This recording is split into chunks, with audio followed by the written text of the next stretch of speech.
Hey guys, today we're going to be talking about Ulfric, why he is smarter than Avarti let on, and proving his points wrong, but some right. We will be talking about the Civil War, High King Torg, and many more. Okay, let's talk about the one-on-one combat that happened between Ulfric and High King Torg. Avarti called Ulfric an idiot for wanting to test his mettle and how he went about it. How was he stupid for showing full power even though it was unfair? If anything, the High King should have known that Ulfric had the voice in his arsenal. After all, Ulfric is one of his Yarrows.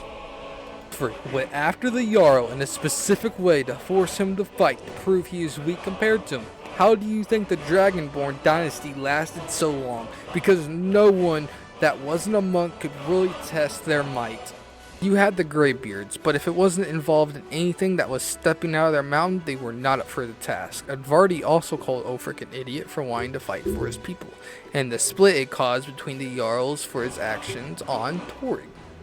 Avarti barely mentioned the Archearth Incident, when Ulfric saw innocent people arrested and killed just because the pressure of the Thalmor.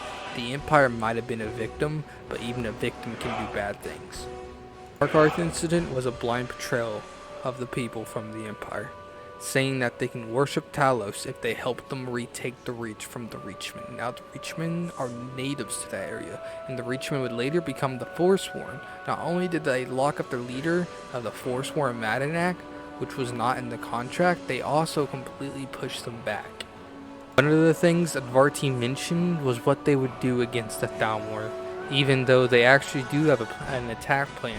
As honestly idiotic as it might seem, they are warriors of the cold, and they most likely would have Imperial backup even though they just got out of a civil war with them, because the Imperials do want them, dead too. It's basically common enemy. He was saying that the thing that they lacked the most was communication. I don't believe that to be the key. Even though they look like barbarians, even they have some type of communication. I know he definitely wasn't saying that that was what they lacked the most, or they didn't completely have it at all, but still, they do have communication. How do you think that, even with the players' help, they won the Civil War with only the players' help? I know it's kind of like, iffy. But I assure you, this really does feel like history repeating itself. Let's go thousands of years back to the time of the Return, back when the Ysgrim War came back with 500 elite warriors called the 500 Companions.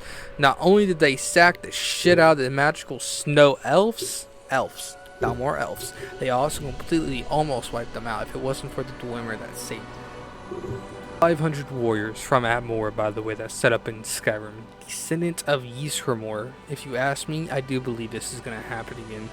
Avarti also said that from other characters that Ulfric could have just talked about it out through Torg. Maybe he would have just left because he so much loves his people.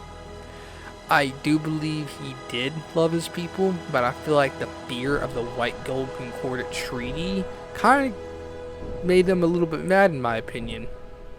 Even though the White Gold Concordat Treaty, however I just said it, no Yarrow liked it at all. It wasn't favored at all throughout anything, and even the Empire didn't favor it. It still didn't give them the right to tell people who they should or should not worship. And don't get me wrong, I don't think High King Torg was bad in the beginning, or even the middle. I feel like the White Gold Concordat Treaty really messed him up, if I'm even saying that wrong, probably. Even in Sylvangard, he's a sore loser, too. Not only are the men and women courageous fighters of Skyrim, they have a viewpoint of honor, love, and compassion. That's all still a thing. Just because they're not as equipped as the Empire doesn't diminish their skill of combat. Look at the Spartans versus the Athens. Many people thought the Athens had the advantage of the sea, and that they would have won the Peloponnesian War, which was fought over land control. This kind of seems eerily similar to me how the Spartans and the Athens were with the Ulfric and the Thalmor.